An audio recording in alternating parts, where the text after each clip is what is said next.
Okay, remember we were just talking about, we were sharing stories about different kinds of diabetes, and my son had type 1, and then Danette, bless her heart, has type 2 diabetes. And so the difference, what do you think the difference is, type 1 and type 2 diabetes, besides the name? Type 1 don't produce insulin, and the pancreas doesn't sprout out to be glucose. That's right, in type 1, the poor pancreas is actually quit working, isn't it? It's kind of dead. And type 2, so what's type 2 diabetes? You said you know? Pancreas got glucose, a lot of glucose give you energy to be active. Well, in type 2, the pancreas still kind of works, doesn't it? Yeah. And so then it can break it down a little bit, but not to the extent that our body's used to. And that's why we need help, even with type 2 diabetes, to get more insulin into our body. So why do we need insulin? Why do you suppose we need insulin in our body? To help produce the glucose. To help produce the glucose. To help use the glucose. Okay, so I had a sandwich with an avocado in it today, right?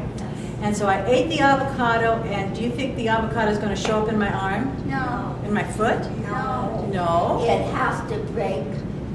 It has to go through your digestive system to break down small molecules. And that's what the insulin does to the people who have diabetes. Is that why they have to take shots?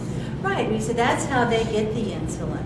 And so we put the food in our mouth, and it goes down to our stomach. This is pretty simple here. And it goes down to our stomach, and that's the first place it gets started to be digested. And the body breaks it down into glucose. And then the insulin that comes from the pancreas breaks the glucose down into the energy so our cells can use it. So Danette, when you were saying that, you could tell you were kind of out of whack with your diabetes because you were tired all the time. That's because your body wasn't getting any nutrition from the food you were taking in because it didn't have the insulin put it into your system. Mm-hmm. So it's kind of, if you think about it, it's kind of like a car. Okay, and the insulin is what makes the gasoline work. Okay, it makes the car run smooth. Have you ever been into a car where they put gasoline in it and it kind of goes clunk, clunk, clunk, clunk, clunk, clunk, clunk? Well, mine does, and it gets kind of like clogged up. And so that's what happens if you don't have enough insulin to make the glucose work to get the energy. Your poor body is going to kind of break down, isn't it? Yeah. And so that's why we have to get insulin either by a shot Or by pills. or by pills. Yeah, so we can help our body to get the energy that we need. And if you don't take good care of that, you can go into what Jamie did, an insulin Diabetic coma. diabetic coma. Yeah, and we'll talk more about those in one of our other videos. We'll talk about some of the side effects when we don't take good care of ourselves.